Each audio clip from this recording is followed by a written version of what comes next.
Moving on to our next segment of the program, we have our second plenary of today, which is also the theme for today's forum, Mobilizing Finance at Speed and Scale. Moderating this discussion is Nernita Talukdar, Asia Pacific Regional Lead, UNEP Finance Initiative. And joining her on stage are our distinguished speakers. May I invite you to come on stage.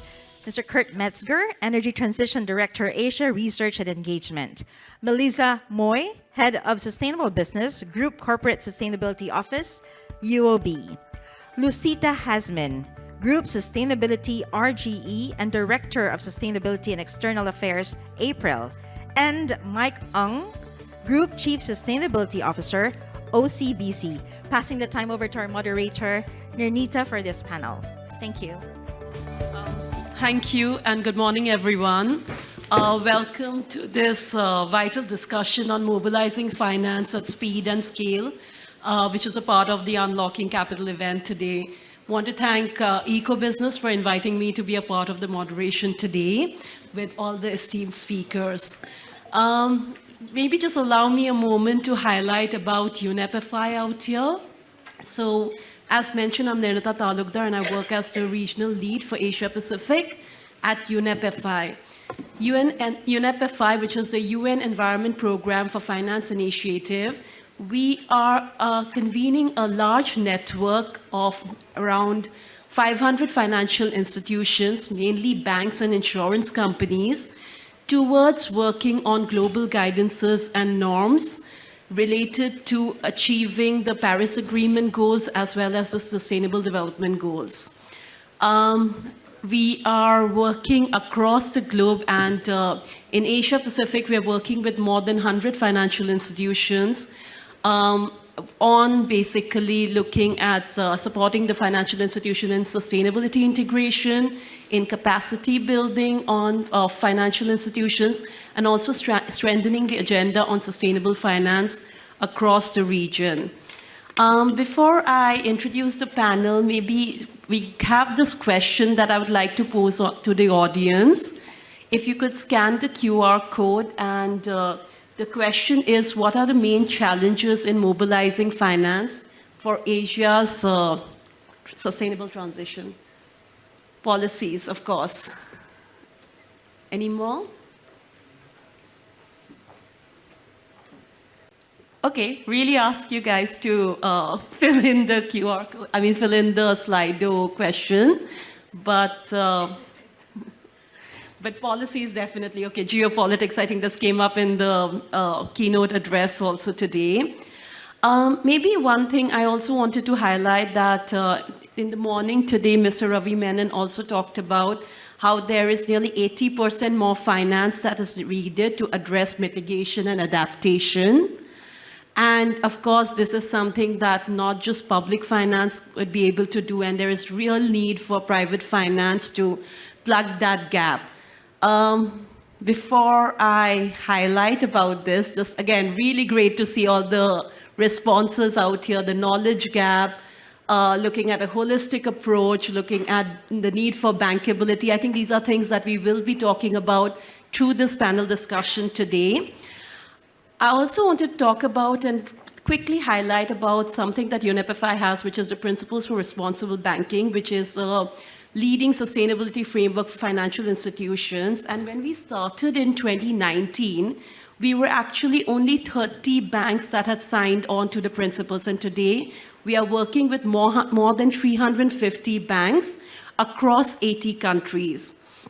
I think this really shows that private finance is definitely getting mobilized.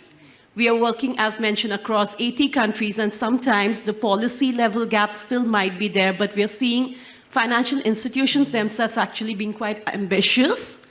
And I think it has been really interesting. So one thing that I think that today's panel, we really want to discuss around the challenges that financial institutions are looking at, but also the opportunities that are out there. And as mentioned, really get into some of these points that are highlighted here today. And without further ado, let me really introduce the amazing panel that we have here today. So Mike, who is the Chief Sustainability Officer at OCBC Bank, Kurt, who is the Energy Transition Director at Asia Research and Engagement, Melissa, who is the Head of Sustainable Business at UOB Group, and Lucita, who is the Group Sustainability Director at RGE and Director of Sustainability and External Affairs at April. Thank you so much for joining us today. With that, delving into the critical conversation for today and starting with my first question, fairly simple. Could you please introduce yourself and briefly mention what is the one big challenge that you are seeing in your work in mobilizing finance for Asia's sustainable transition? And so starting with you, Mike. Hi, my name is Mike. I'm the CSO of OCBC Bank. First of all, thank you for having me here today. I think one of the biggest challenge is really to look at marginally bankable and unbankable projects and look at how we can actually make them bankable by instituting proper and effective risk allocation. And once we have gotten that successful formula, to see how we can scale them up across companies, across industries, and also across countries within the region. Thank you. Kurt? Yep. Yes, I'm Kurt. I'm Director of Energy Transition for Asia Research and Engagement. Just a quick note, we obviously do research, and we just did a piece for banks in developed countries, which included UOB and OCBC, so please go to our website and take a look at it. The second piece is that we do engagement. So I have a group of asset managers and owners, and the intent is to really accelerate energy transition in the region by engaging with banks and utilities and see how we can help them in their journeys. When I look at what's going on in the region, I have a bit bigger view because I cover the whole region, and we heard Robbie talk about the pivot to renewables, how that's critical. What I see is a lot of roadblocks in that pathway, particularly with LNG. There are lots of the country plans, particularly in the Philippines and also Vietnam, where LNG is still a major piece of their transition. The second is something called AZAC up in Japan, which is basically looking to promote co-firing of ammonia and carbon capture. All those things will take money away from the pivot to renewables. We need to really focus on getting the message that it's a pivot for renewables, which will make the energy transition work.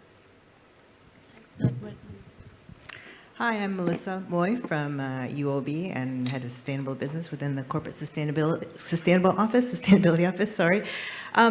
I think taking a step back when we think about transition, in particular using the concept of transition finance, I think one of the challenges is that we actually don't have a clear definition of what it is. And if we're looking to really deploy finance and position finance at scale, we've got a clear view of green finances, understanding use of proceeds, specific technology, specific investments that we're comfortable with deploying, we're comfortable with labeling.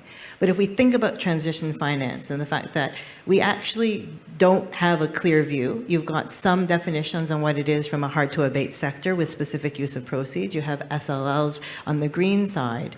But what's the incentive of a company to go to market with a credible transition plan, to have financing behind it, with the fear of then missing that plan, and then what happens to them in terms of the greenwashing impact or the reputational risk that comes with it? And so if we're really looking at the scale of transition finance that's needed to help companies transition beyond energy transition, but in other hard-to-abate sectors and real economy sectors as well, then we need to really be thinking about what's the enabling environment that we're putting together in order for these companies to be deploying capital in their transition efforts, in the pivoting of their business models, and then looking at the full value chain and sector decarbonization. Thanks, Melissa. Thanks, Nernita. Good afternoon, everyone. So I'm Lucita Jasmine. I represent a group called RGE. We are a group of resource-based businesses across the forestry, agriculture, and energy sectors. We have operations in Indonesia, China, Brazil, Spain, and Canada, and Malaysia. But we're headquartered here in Singapore, and globally we employ about 80,000 people.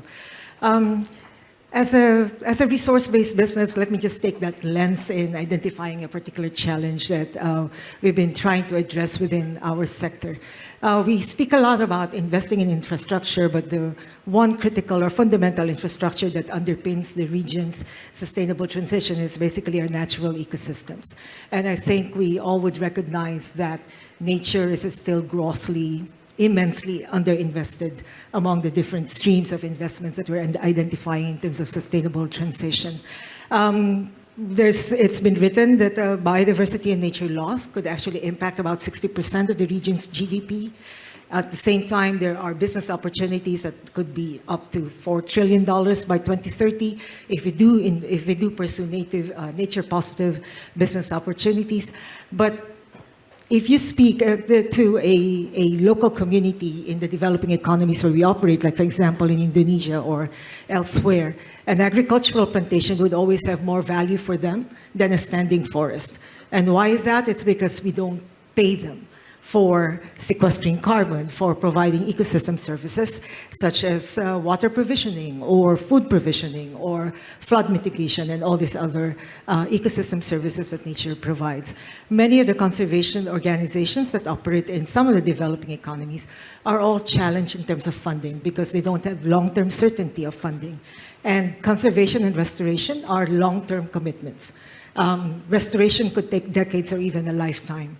And in our company, because conservation is integrated in the way that we manage the concessions that we have in our forestry businesses, then we are able to subsidize this or integrate the cost of conservation in our business. We're looking at about $15 per hectare as a cost of conservation, but if it's a standalone initiative, it could rack up all the way to $100 per hectare. And if there's no revenue that's actually generated, if there's no economic model or a viable business model that supports conservation, then it's very difficult to sustain that, right? So there are some ways that we've innovated to try and address that, at least in our company, for example. We've introduced what we call a conservation levy. So we tax our production, our forest production, for conservation, and basically we get $1 for every ton of fiber that goes into the mill.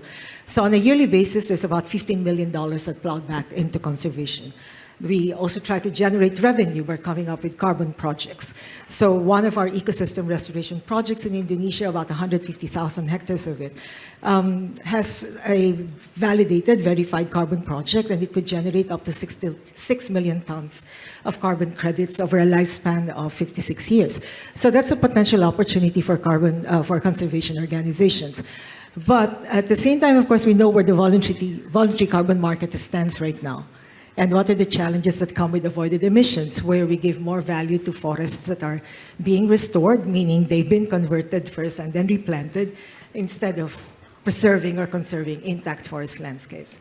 So I think we need to give attention to nature. We need to understand as well that there are some investments that are significant investments that need to be plowed into nature conservation or into the conservation of our natural ecosystems. And we need to provide incentives or a viable business model to do so.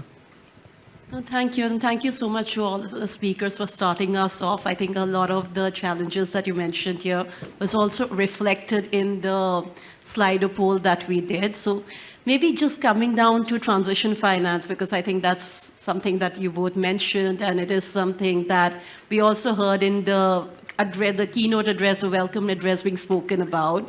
Transition finance has obviously become a very, very important topic in the region. Looking at how do you green the brown progressively, looking at Asia's contextualization is becoming more and more important.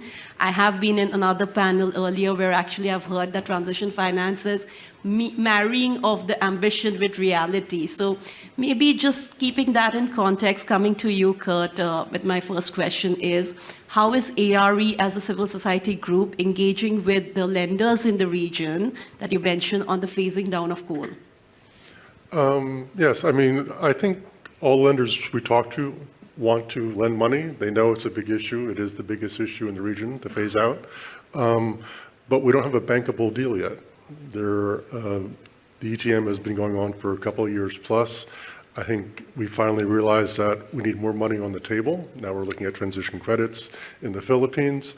So until we actually get a bankable deal, then it's going to be very difficult. I think we're still far away from that. And will take some more time. Hopefully there'll be some progress made in the Philippines with the ASEAN deal and figuring out how we actually get enough money to get a deal across the line. It takes a lot of work. It's a lot of upfront analysis and structuring that needs to be done. It's still ongoing. But in general, I think all the banks in the region saying, yes, if there's a deal which is bankable, we'll do it. So I think that's what we need. Yeah, I can imagine the challenges, but also great to hear that there is the willingness around from banks on this. So just maybe then coming to you, Mike, actually on this is obviously OCBC has tweaked its internal policy to accommodate the phase out of coal-fired power plants. What kind of safeguards are needed to be in place to ensure that financing does not go into new coal expansion? Indeed, earlier this year, we have revised our coal policies to accommodate coal phase-out. We were the first bank in Southeast Asia in 2019 to actually commit to not finance any more coal-fired power plants. We were the first one. And we were actually very thorough, and if I may say, perhaps a bit overzealous in putting together prohibitions so that we will never, ever finance another CFPP. So you can imagine that earlier this year, when we wanted to unravel and unwind all of that, it took a lot of time, a lot of debate, a lot of things, or a lot of approvals needed to be secured. But we felt that it was an important initiative, not because we want to do another CFPP financing, but really because of the impact that can be created through this initiative. So if you want to look at the impact, we wanted to make sure that whatever we do, the impacts that we create will not be negated, they will not be reversed. So there are several safeguards that we needed to put into place. First, if you look at a typical coal phase-out transaction, there are incoming sponsors and outgoing sponsors. We want to make sure that those new shareholders and old shareholders will not ever put another CFPP on the ground. So we want to make them to commit to no more CFPP development. Especially so for the outgoing shareholders, because in a transaction, these are the guys that will be receiving a sum of money for selling their share. And the last thing you want is for them to take that money, invest in another CFPP somewhere else in the world. And also, we need to look at a long stop date. This cannot be infinite. According to the IEA, all the CFPPs in OECD countries need to be phased out by 2040. So that is another requirement that we have put in place. Coming to the next one, I think is a bit more tricky, which is if a CFPP is scheduled to be closed in 10 or 15 years' time, how do we actually ascertain that it will really happen when the time comes? Especially if the power demand is going up and there's not enough capacity there, will the government really close down the plant? There is a bit of crystal balling there, and it's not an easy question to answer. So we'll need to look at the country NDCs, their power sector commitments, and see what that will entail. But it's closely tied to another topic that I want to touch on a little bit, which is really the economics of it all. When you close down a plant, that is not the end of the story, because you actually need to replace it with something else: clean, affordable, and secure energy. People actually need to have access to that. Governments will not close down a plant unless there is that sort of new installed capacity. MAS, together with McKinsey, published a paper last year to talk about how much financing will be required to close down a plant. The findings is that to early retire 1 gigawatt of power by 5 years, you need $310 million US. So if I take Indonesia, for example, if you want to close down all the plants there, 50 gigawatt, it will cost around $15 billion if you want to close them down 5 years earlier. In the grand scheme of things, 15 billion is a large sum of money, but actually is not insurmountable. Let's come to the next number, which is actually much more challenging. To replace that capacity with clean, renewable energy and battery storage, because you cannot live with just intermittent power. The cost, according to some industry estimates, $400 billion US. So you need 15 billion to early retire the plants in financing, another $400 billion to replace the capacity 24/7. That's a huge number. And a lot of international collaboration will be required. Financiers, investors, government entities will all have to come together to make that happen. So I think these are some of the considerations that we really have to take into account when we're looking at the coal phase out.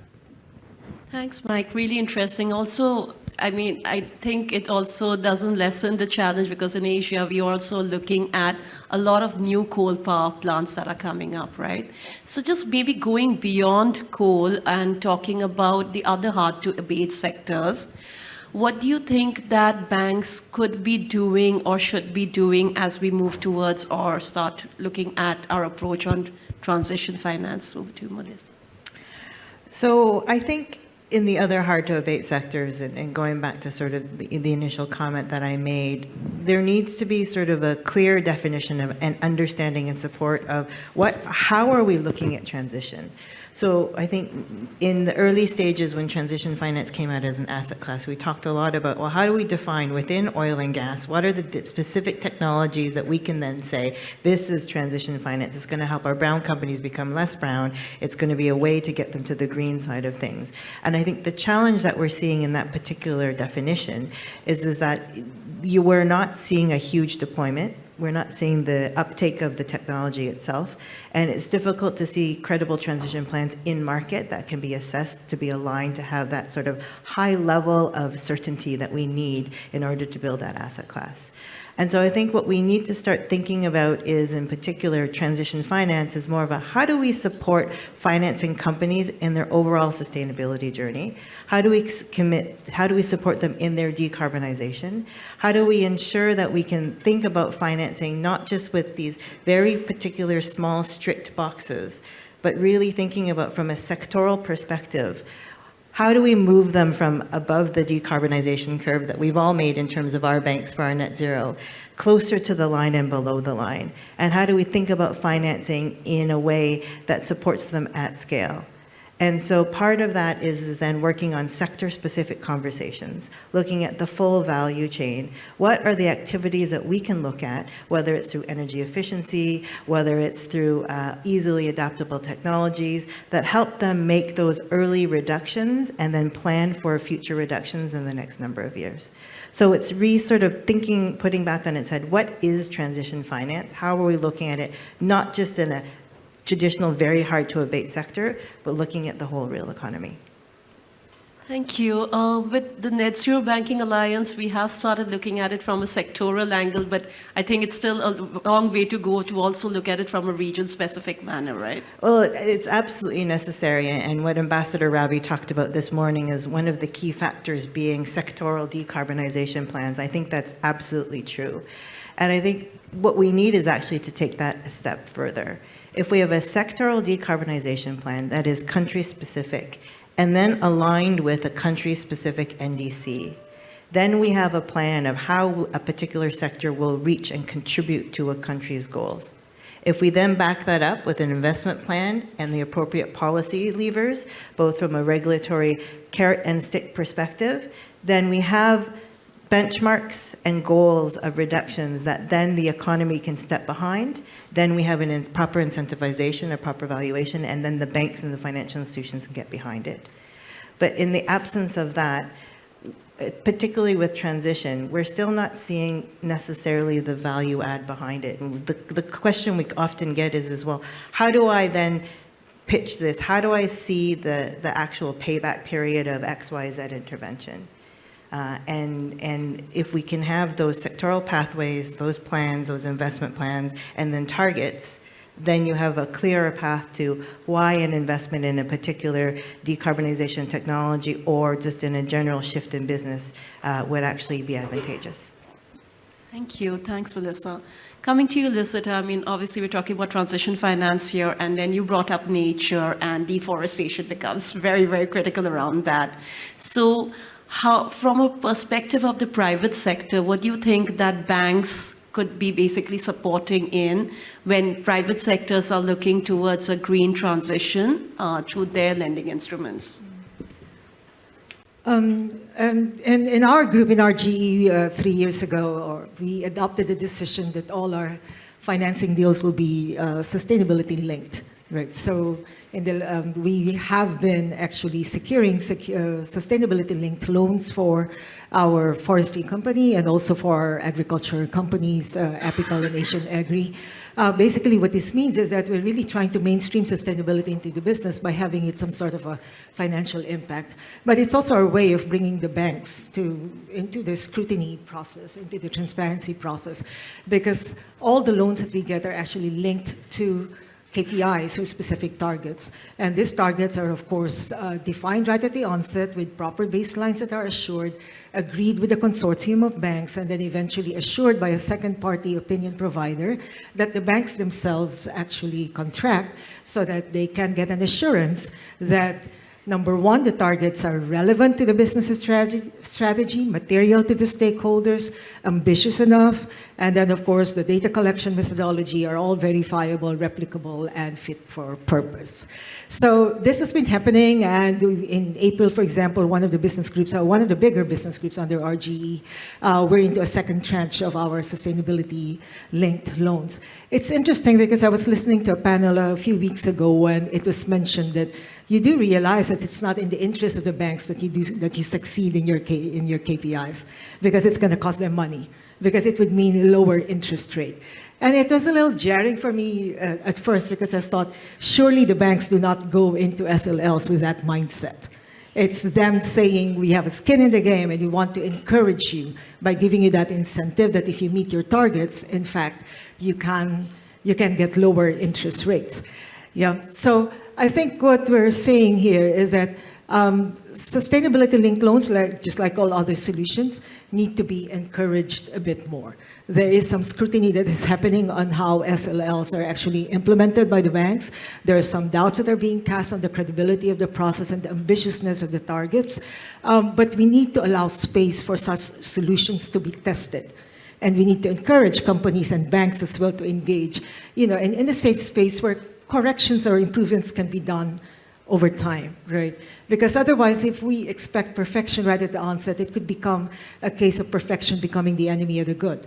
And right now, there is a lot of value actually that is happening in terms of this engagement between the banks and private sector to actually drive sustainability within the business through, of course, the provision of such a financing mechanism. Thanks, Lucita. Very interesting. And picking up actually on one word that you've mentioned, but I think that's kind of also highlighted throughout all the other speakers' talks, is with increasing scrutiny in this space. And I think in the previous panel also, we talked about the need for more reporting, etc. So just wanted to understand from you, how are you looking at reporting? And how do you see this basically translating into more impactful engagement by the financial sectors? So starting with you, Lucita. Thank you. Well, as we mentioned with the SLLs, there's an annual audit and reporting that happens. That's a requirement, and of course, it's independently done. And then at the same time, of course, we supplement this with our own sustainability reporting. As a group, we started sustainability reporting since 2002. So it's been more than 20 years that we've been in this space. We've always kept the discipline of independent assurance. We've followed reporting frameworks, mainly the GRI right now, but of course, as more frameworks get harmonized, then we do adapt. Reporting for us, of course, is something that it needs to be underpinned by implementation. Okay, I think that's the one discipline that we need to maintain, right? It's not about putting the cart before the horse, where you adopt an ESG framework because you want it for disclosure. You adopt an ESG framework because you want to be guided in terms of the setting of your sustainability commitments, and then you report afterwards. So we have that discipline of being audited. It's a highly scrutinized sector. Between forestry and agriculture, we all recognize the kind of scrutiny that we get, whether from government and our NGOs or banks and customers, and of course, other stakeholders. But this is something that we've already integrated into our discipline. That's part of our governance, and at the same time, of course, whether internally or externally, reporting and monitoring is very much a part of that. Now, whether we report on impact is another matter. because measurement of impact is a different dimension altogether, right? It's something else that you need to, I think that we need to understand a bit more, because sometimes, of course, we could confuse output from outcome and impact at the end of the day, and this is still something that we need to look into from a sustainability perspective. Thanks, Lucita. Melissa. Yeah, sure. Just for the record, we do want you to succeed at your SLLs. So from a banking perspective, it is not about trying to eke the best interest rate. It really is about supporting our clients in their decarbonization and their sustainability targets. And I'm sure Mikey would say the exact same thing from a financing perspective. So I think from an SLL perspective, I think particularly on reporting, I think one of the challenges is we need to ensure, number one, high quality SPTs, and we need to ensure that the data is accurate and appropriate. And for a professional like Lucita, who has got a huge sustainability engine behind her in an industry that has traditionally been really focused, maybe not necessarily on decarbonization, but at least on environment and on nature, there are the resources and the knowledge there. I think one of the challenges as we look to deploy more sustainability-linked financing, which again moves away from that dark green use of proceeds, is when we think about how do we help decarbonize or help support our value chains in terms of their access to sustainability and their sustainability journey, is when they don't have a CSO team behind them, they don't necessarily have the resources and ability to then have this financial incentive through an SLL as another instrument to support them on their journey. And so I think one of the things that we have been looking at from a UOB perspective is how do we support our SME clients, the value chains of these particular real economy sectors, to ensure that they can also think about using these financial instruments to incentivize and drive their sustainability journey forward.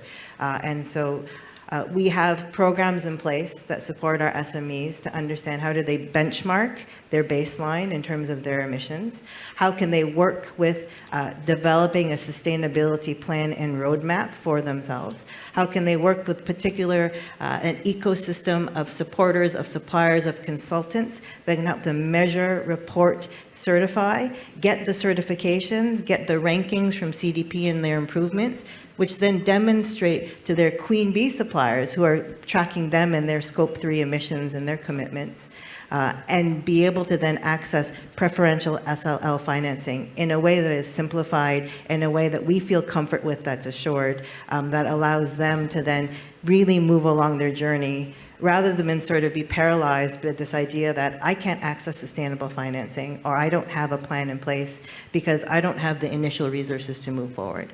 So as we think about transition finance, not just as about the big companies who have the resources, but there's a huge value chain engagement that needs to happen, in particular in Southeast Asia. And this is one of the areas where we're trying to balance appropriate data, because absolutely it's important, because Kurt will knock on my door and have a conversation with me if we don't. But we also want to make sure that we can simplify that ecosystem coming together in order to move things forward. Thanks, Melissa. Kurt? Yeah, no, I was just saying, just the discussion, there's just so much data we're talking about on who collects it and who uses it. And as you say, when I come talk to you, you have your sectorial pathways, and I come and say, well, how are you tracking your customers now? And how are you getting the data from your customers so you know who's at risk and who's not? It's just a huge amount of work that has to be done, but it will happen, right? It has to. And part of it is don't let perfection be the enemy of the good, but at the same time, have the right standards in place. And then how do banks can't do it alone, and companies can't do it alone, and institutional investors can't do it alone. So how does the larger ecosystem come together, and how do we move things forward? Yeah, for us, when we look at the impact, we are really looking at how we can help the new real economy players, our clients, make that transition. When people talk about transition finance, it's very much a generic term, but if you want to promote transition finance, you really need to get into each of the sectors that we are looking at. If you look at the power sector, the levers that you can pull to decarbonize are going to be very different from the steel industry, very different from the real estate industry. So what you need to know, or what you need to do is really know those industries and see how you can help your clients to decarbonize. I'll pick one sector, which is the power sector. If you want to decarbonize that, I think some of the solutions out there, the obvious ones will be renewable energy, solar, wind, or hydro. But you also need to think about other solutions, battery, coal phase out, upgrading the grid. All those things need to come together. So what we have done is really work with our clients very closely to look at the transition planning. So in the power industry, for instance, we are now able to look at our clients' generation portfolio and tell them, okay, based on what you have got, your emission intensity is currently at X. To be net zero aligned, 1.5 degree aligned, these are the things you need to do to change your portfolio so that by 2030 and further on in 2050, you're going to be aligned with the IEA trajectories. And along with that, we look at the investments that they need to make, how much it will cost them, and we then look at the advisory part as well as the financing part. Hopefully to get financing not only from OCBC, but from other financial institutions as well, because a lot of capital is going to be required. I just want to point out one thing, which is last year, OCBC rolled out the 1.5 degree loan. What this does is that we now can work with our clients, depending on the industry they are in. We work with them to see in the particular industry what the net zero trajectory should look like, and then help them set targets based on those that are aligned with the 1.5 degree scenario. To the extent they meet those targets, we will offer them a discount on the financing. And this removes the subjectivity that we have seen in some of the other SLLs because it's aligned with the science. And since we have rolled out the product, we have found that our conversations with our clients are actually much more elevated right now in terms of figuring out what their transition plans are and also helping us to meet their investment needs. Thank you. Just maybe a quick reflection, because you started off also with talking about how, when you're talking about reporting, it needs to be aligned with implementation. And I think what we are also doing with our members who are the PRB, the Principles for Responsible Banking members, is really asking them to look at their impacts, the impacts based on their portfolios, based on their regional or the national context. And definitely one of the challenge and one of the things that a lot of our members have been talking about is the need for how do you go about with the client engagement? This is different sectors require different ways towards looking at client engagement.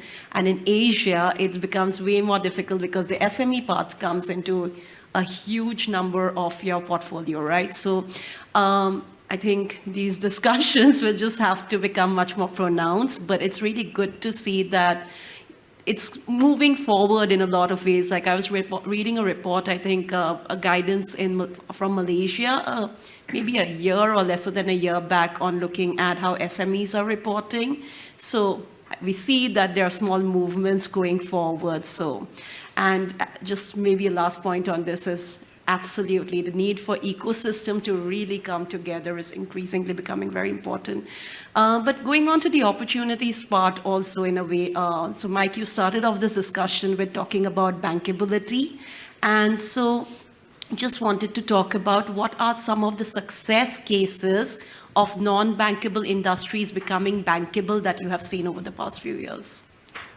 I always like to say that most, if not all deals can be made bankable if the risk allocation is right.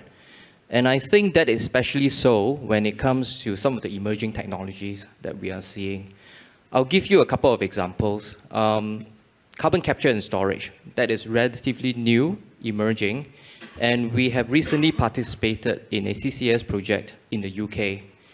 And when we look at a project, there are several risks that we will pay a lot of attention to. First, technology. And the second is the revenue. And if you can get those two things right, I would say the bankability improves tremendously.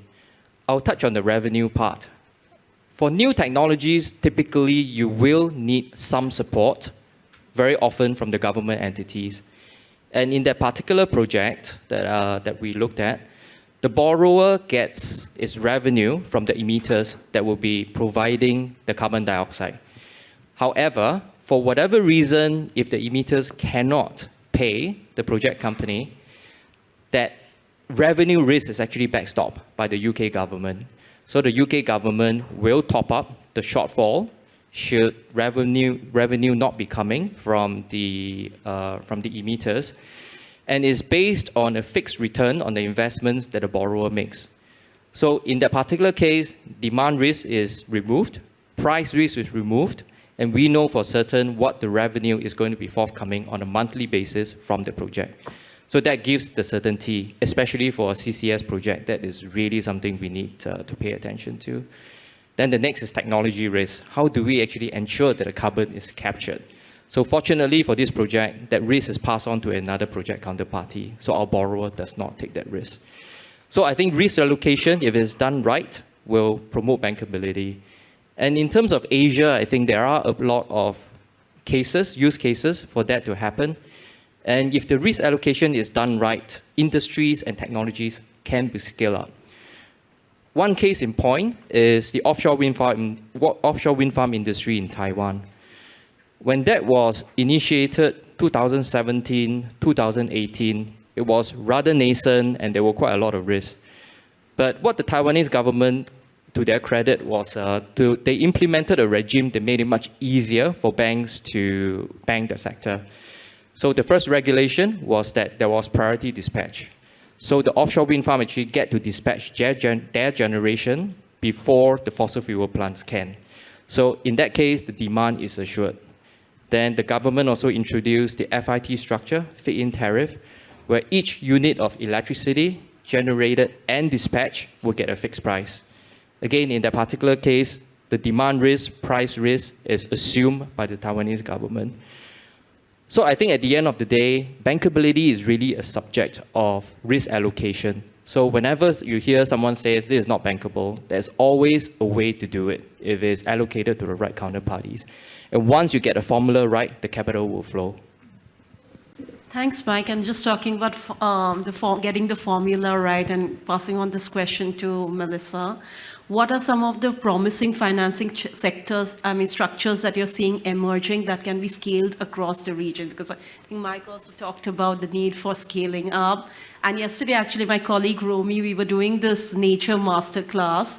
And one of the things that came up was, Romy was like, I really want nature to become boring because, boring means that there's a possibility of replicability, scalability. So I hope I'm not misquoting you, but so just wanted to understand from you, how do you think that such projects can become much more scaled up? Scalability, I think, is the biggest challenge. So the initial bankability of a couple of sort of pilot projects is we've seen work, and we've seen particularly in the renewable space that has scaled immensely, given the right context, given the right country, given the right knowledge and skills within the sector moving up.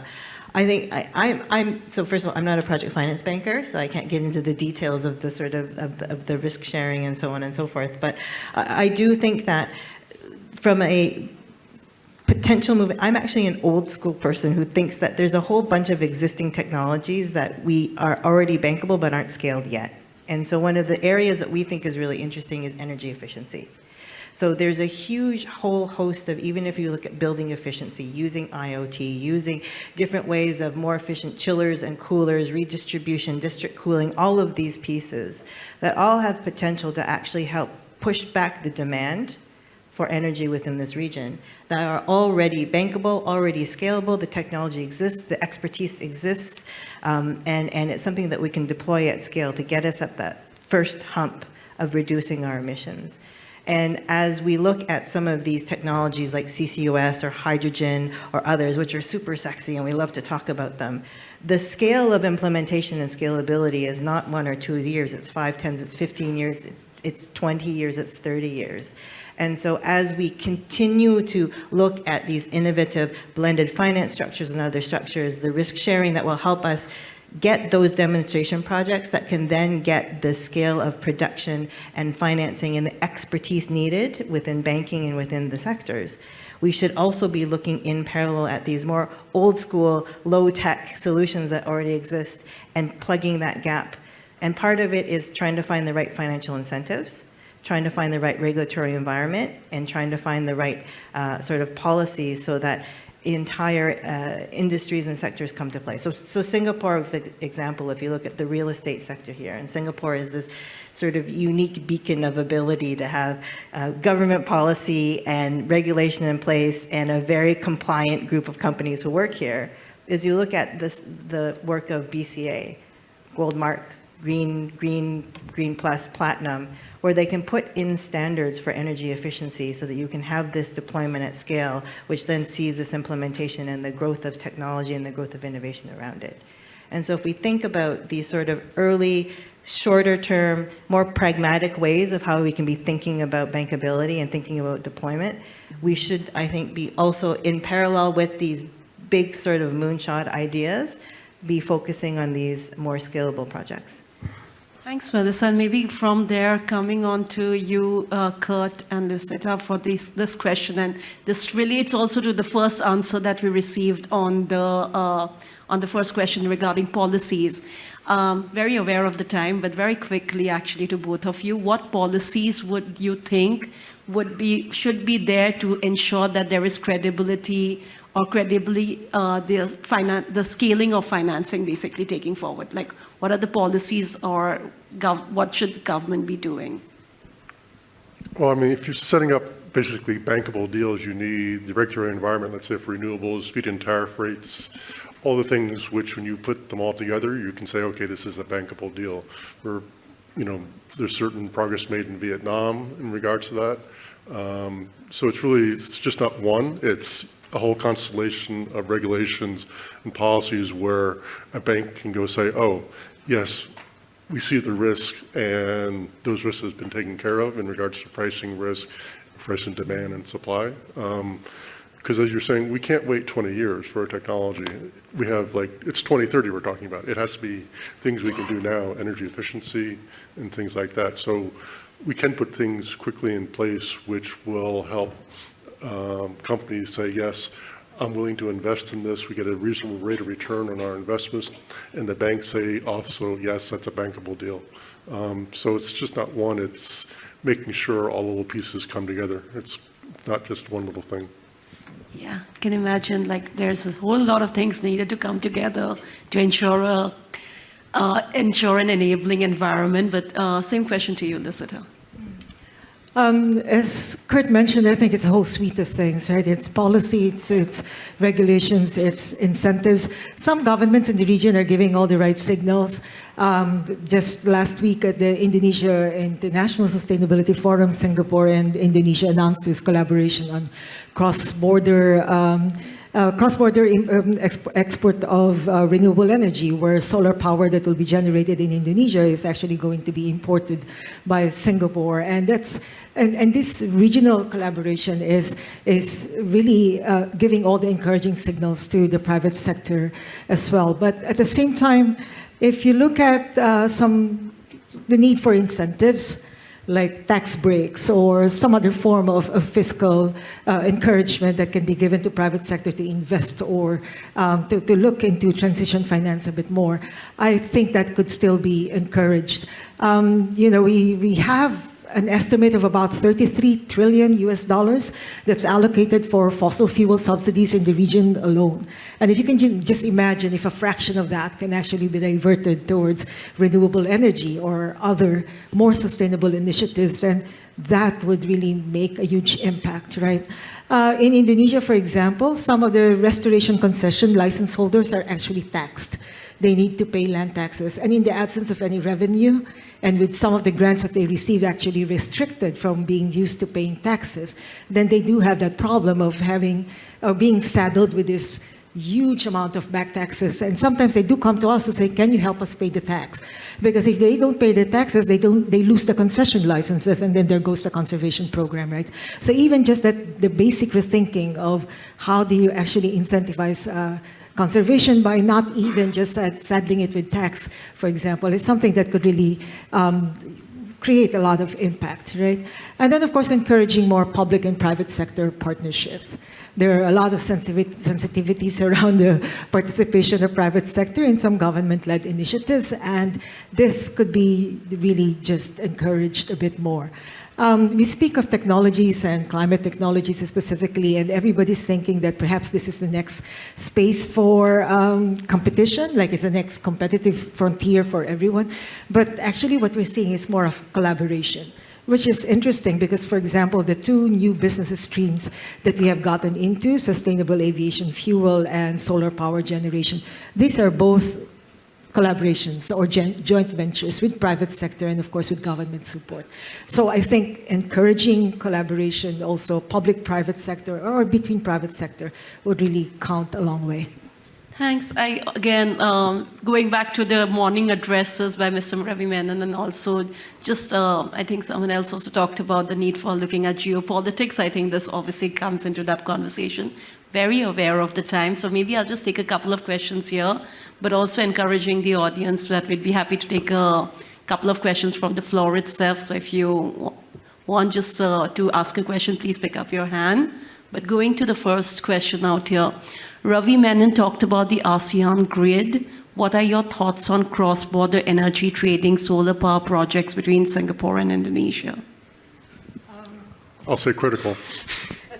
I mean, it's very important for Singapore to have that type of interconnection because that's really at the end where it's most probable for the energy to come from. We can talk about hydrogen and other technologies, but again, we're a long ways away, and there's solar and there's wind and there's hydro all around the region. If we can figure out how we interconnect it all and bring it into Singapore at a reasonable price, and I think that's really the way forward for the country. Can I just pick up on that? I think to make projects happen, you actually need economic incentives. And in this particular case, Singapore actually needs the power and is willing to pay for the power. And that provides the incentives for the countries and the region to provide the power. And very often, those projects would not have developed unless someone actually pays a reasonable price for it. And that is very much in line with what the Singapore government actually wants to do. But I look at it from a bankability perspective, right? I think there needs to be much more coordination to make a watertight structure for this to happen, especially on the contractual side. And the reason I'm saying this is that if you are aware, Singapore has upped its ambition from 4 gigawatt to 6 gigawatt of imports. And I think one of the issues that we are seeing now is that recently, for a number of years now, 100 megawatt has been imported from Laos. But recently, there has been some complications because the electricity from Laos needs to go to Thailand as well as Malaysia. And those agreements are now being looked at again, so the import has stopped happening. So there are certain political risks there, and contractual structures, regulations need to be put in place because it's cross-jurisdictional, and it's very important that we look at those issues. Thanks, Mike. I think it kind of then relates to the next question also, but when we say a project is unbankable, what are the risks that a bank cannot price or mitigate that blocks the financing at scale? You want me to pick that up? Okay.